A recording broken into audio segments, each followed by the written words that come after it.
আপনি শুনছেন ডার্ককাস্ট। আমি রমা।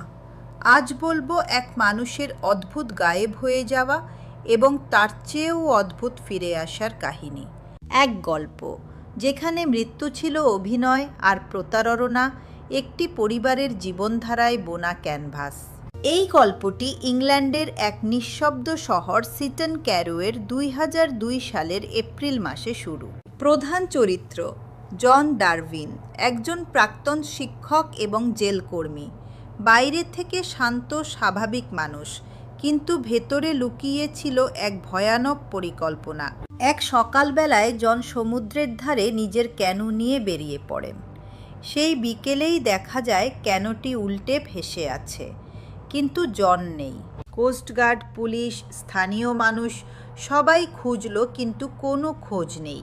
কিছুদিনের মধ্যেই তার স্ত্রী অ্যান ডারউইন চোখের জল ফেলতে ফেলতে সংবাদ মাধ্যমে বললেন, আমি জানি ও ফিরে আসবে না। জন ডারউইনকে আনুষ্ঠানিকভাবে মৃত ঘোষণা করা হলো। বীমা সংস্থা ও পেনশন থেকে অ্যান পেলেন প্রায় 250,000 পাউন্ড। দুটি ছেলে মার্ক ও অ্যান্থনি ভাবল বাবা সত্যিই মারা গেছেন, কিন্তু আসল গল্প তো তখনই শুরু। বাস্তবে জন ডারউইন মারা যাননি। তিনি নিজের বাড়ির পাশেই অন্য এক ফ্ল্যাটে লুকিয়ে থাকতে শুরু করেন।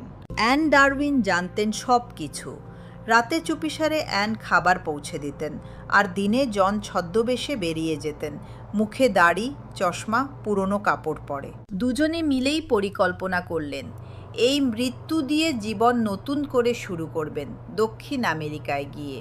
তারা পাসপোর্ট তৈরি করতে শুরু করলেন ফলস নেমে। নাম দিলেন জন জোন্স। 2006 সালে অ্যান ডারউইন বাড়ি বিক্রি করে দেন। তারা প্যারাগুয়ে ও পানামায় কিছু জমি দেখেন, নতুন জীবনের স্বপ্নে। কিন্তু একটাই সমস্যা, জনের মৃত পরিচয়। তিনি প্রকাশ্যে আসতে পারেন না। 2007 সালে জন হঠাৎ সিদ্ধান্ত নেন তিনি ফিরে আসবেন, কারণ তিনি আর অদৃশ্য হয়ে থাকতে পারছেন না। একদিন লন্ডনের থানায় নিজেই ঢুকে পড়লেন জন ডারউইন।